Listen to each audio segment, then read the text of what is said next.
एक दिल दहला देने वाली हॉरर स्टोरी। बिना घबराए बेल आइकन प्रेस करना ना भूलें। रात के लगभग 8 बज चुके होंगे। दौड़ते हुए कदमों से पोस्टमार्टम करने वाले मारुति राव पोस्टमार्टम कमरे की ओर चलने लगे। बहुत सालों का पोस्टमार्टम का अनुभव ही उनकी पहचान थी। कभी कभी कुछ शव ऐसे होते थे जो पुलिस भी नहीं देख पाती थी। ऐसे शवों का पोस्टमार्टम मारुति राव बिना हिचकिचाहट करते थे। बारिश के पानी से भीग के फूला हुआ शव हो या कई दिनों का सड़ा हुआ शव हो, मारुति राव बिना डरे उन शवों का पोस्टमार्टम करते थे। उनके इस साहस की वजह से उनके सारे सह कर्मचारी उनकी बहुत तारीफ करते थे। इसी खासियत की वजह से अस्पताल के सीनियर डॉक्टर सावंत के साथ उनकी अच्छी दोस्ती थी। चलते चलते मारुति राव के दिमाग में कल रात की सावंत साहब के साथ की हुई बात घूम रही थी।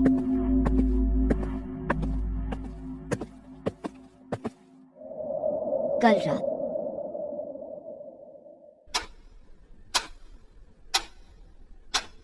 लगभग 11 बजे थे। मारुति राव अपने सोफे पर बैठे हुए थे। अचानक फोन की घंटी बजी।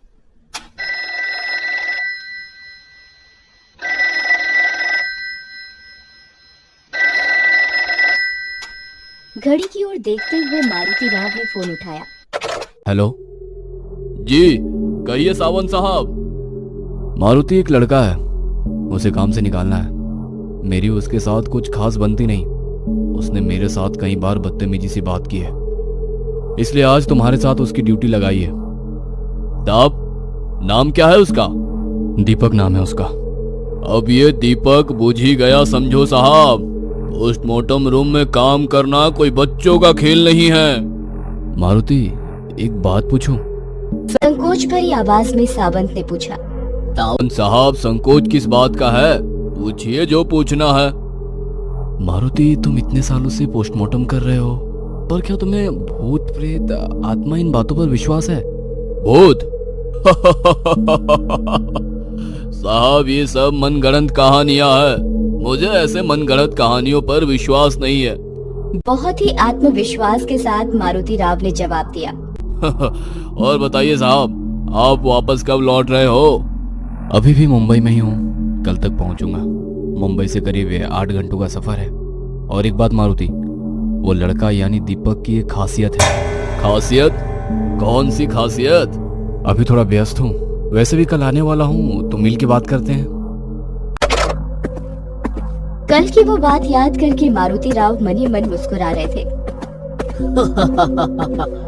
आज फिर सावंत साहब ने एक जिम्मेदारी मुझे सौंप दी। जिन लोगों को काम से निकालना होता है, उन लोगों की ड्यूटी सावंत साहब मेरे साथ पोस्टमार्टम कमरे में लगाते हैं। यानी कि वो खुद काम छोड़ देते हैं, उन्हें निकालने की नौबत ही नहीं आती है। चलते चलते मारुति राव पोस्टमार्टम कमरे के पास पहुंच गए। वहां 24-25 साल का एक लड़का खड़ा था। सामने टेबल पर सफेद कपड़े के नीचे एक शव था। नाम क्या है तुम्हारा? सर दीपक। दीपक, पोस्टमार्टम करते हुए भूज मत जाना दीपक। मारुति राव ने अपनी पोशाक पहनी और दीपक से कहा। डर लग रहा हो तो अभी बताओ, यहाँ कई लोग चक्कर खाकर गिर चुके हैं। मारुति राव ने शव से सफेद कपड़ा हटाते हुए कहा। लगभग 25 साल उम्र होगी इसकी। सिर पूरी तरह कुचला गया है, शायद किसी बड़े पत्थर से खून किया है। शव की अवस्था देख दीपक ने आंखें बंद कर ली। इतने में ही डर गए? सिर्फ सिर तो फटा है, पोस्टमार्टम में तो शरीर के सारे अंग निकालने पड़ते हैं, तब क्या करोगे? मारुति राव की बात दीपक को बुरी लगी। उसने हिम्मत करते हुए शव की ओर देखा और कहा। इसका खून नहीं हुआ है, काम पे जाते वक्त गाड़ी फिसल गई होगी और तभी किसी भारी गाड़ी के नीचे उसका सर कुचल गया होगा, इसलिए चेहरा भी पहचान नहीं सकते। अरे वाह, बहुत ही हिम्मत वाले हो। देखते ही निष्कर्ष निकालने लगे। बिना कुछ कहे दीपक शांति से खड़ा होकर देखता रहा। मारुति राव ने टेबल के पास रखे सर्जिकल ब्लेड को उठाया और दीपक की ओर देखते हुए कहा। इतना डरे हुए क्यों लग रहे हो? पोस्टमार्टम तो इसका हो रहा है और दर्द तुम्हें क्यों हो रहा है? तभी दीपक ने उस शव की तरफ देखते हुए गंभीरता से कहा, मौत के बाद इसके शरीर से बाहर पड़ी आत्मा अपने शरीर का पोस्टमार्टम होते हुए देखेगी तो उसे कैसा लगेगा? दीपक की ये बात सुनकर मारुति राव ने हंसते हुए कहा, आत्मा, भूत प्रेत आत्मा, ये सब मनगढ़ंत कहानियां हैं। मुझे इन सब बातों पर विश्वास नहीं है। दीपक चुपचाप खड़ा रहा और गंभीरता से बोला, गणंत कहानियां? माफ कीजिए सर, पर जब तक हम देखते नहीं हम विश्वास नहीं करते, और हम विश्वास करें या ना करें इन्हें फर्क नहीं पड़ता। दीपक का अस्वस्थ चेहरा देखकर मारुति राव ने आत्मविश्वास से कहा, अपना ये पोस्टमार्टम का काम देखकर खुद भूत प्रेत आत्मा हमसे डरते हैं। हो क्यों डरे भला? उन्हें किस बात का डर? जख्म दर्द तो उन्हें होता ही नहीं है, उसके लिए उनके पास शरीर जो नहीं होता वो कहीं भी जा सकते हैं, आपके सामने भी हो सकते हैं। दीपक की इस बात से मारुति राव को गुस्सा आ गया। उन्होंने गुस्से से दीपक को देखते हुए सर्जिकल ब्लेड उठाया और टेबल पर पड़े शव के गले में भोंक।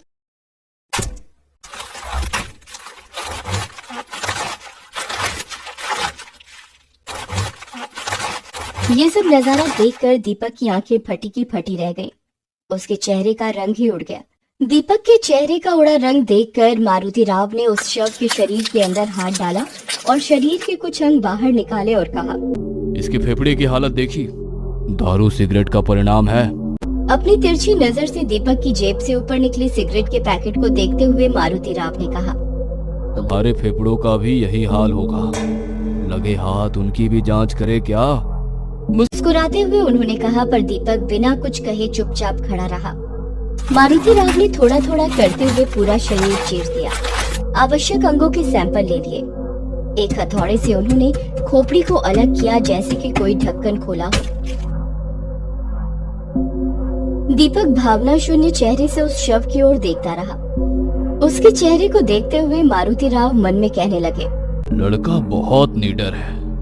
चीर फाड़ किए हुए शव को वापस सिल दिया और कहा, दूसरी शव का पोस्टमार्टम भी मैं ही करूंगा। आज तुम बस देखने का काम करो। पोस्टमार्टम किए हुए शव को ढक दिया। वहीं उनकी नजर बाजू में सफेद कपड़े से ढके हुए दूसरे शव पर पड़ी। थोड़ी देर पहले ही वो शव वहां रखा था। शव के बाजू में पैड पर शव का नाम लिखा था। नाम पढ़कर मारुति राव की आंखें फटी की फटी रह गईं और दीपक की ओर डर भरी आंखों से देखने लगे। दीपक निडर जैसा खड़ा था। क्या सचमुच दीपक निडर था या वो निडर होने का नाटक कर रहा था? मारुति राव कुछ समझ नहीं पा रहे थे। मारुति राव ने टेबल पर रखे पैड को उठाया और उस पर लिखी जानकारी पढ़ ली और शव पर रखे सफेद कपड़े को हटाया और उनके हाथ से पैड फिसल कर नीचे गिर गया। इतनी देर आत्मविश्वास दिखाने वाले मारुति राव के चेहरे का रंग उड़ गया था। वो झट से टेबल से दूर हो गए। उनके चेहरे पर अजीब सा डर था। दीपक उनकी ये हालत देखते हुए उनके पास गया और कहा, डर गए? मारुति राव को खुद की आंखों पर विश्वास नहीं हो रहा था। डर से भरी हुई उनकी आंखें उस शव को देख रही थी। दीपक ने शांति से उनके कंधे पर हाथ रखा और कहा, भूत प्रेत आत्मा, इन सब की एक अलग दुनिया होती है, पर आप जैसे कुछ लोग इस अदृश्य शक्ति को नकारते हैं।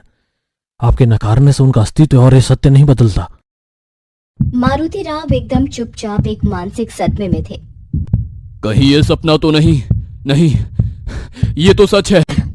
उनकी आंखें फटी की फटी थीं, जैसे उन्हें सांप सूंघ गया हो। अभी अभी पोस्टमार्टम किए हुए शव को वो पीछे मुड़कर देखने लगे। सब कुछ मारुति राव की कल्पना शक्ति के परे था। मारुति राव की ये हालत देखकर दीपक के चेहरे पर एक अजीब सी मुस्कान आ गई। उनके रंग उड़े हुए चेहरे को देखते हुए दीपक ने कहा, आपका चेहरा बता रहा है, ऐसा दृश्य आपने अपनी जिंदगी में पहली बार देखा है। तभी दरवाजा खोलते हुए सीनियर डॉक्टर सावंत और उनके सहकारी शिंदे अंदर आ गए और टेबल पर रखे शव को देखते हुए कहा, ये अचानक कैसे हुआ? रात को नींद में दिल का दौरा पड़ा। रात को जो सोए तो उठे ही नहीं। ऐसे अचानक मौत हुए इंसान की आत्मा ये बात स्वीकारती नहीं है कि शरीर अब खत्म हो गया है। वो आत्मा हर रोज की तरह सारे काम करती है। दीपक की इस बात ने दोनों का ध्यान खींच लिया। अरे हाँ शिंदे, ये दीपक है। इसने आज से ही ड्यूटी ज्वाइन की है। और हाँ, इसकी एक खासियत भी है, ये प्रेत आत्माओं के साथ बातें कर सकता है। तभी शिंदे ने हंसते हुए कहा, यानी अपने मारुति की आत्मा उसके शव के साथ काम करने आई होगी। इस लड़के को ही पूछ लो। वैसे तो मेरा भूत प्रेत आत्मा इन सब मनगढ़ंत कहानियों पर विश्वास नहीं। टेबल पर रखे दोनों शव का पोस्टमार्टम कर दो शिंदे। तभी दीपक ने टेबल पर रखे मारुति राव के शव का चेहरा ढक दिया और सावधान। ये कहानी आपको अच्छी लगी हो तो हमें सब्सक्राइब करें, हमारा इंस्टाग्राम और फेसबुक पेज जरूर फॉलो करें। और हाँ दोस्तों, सब्सक्राइब करना भूलना मत।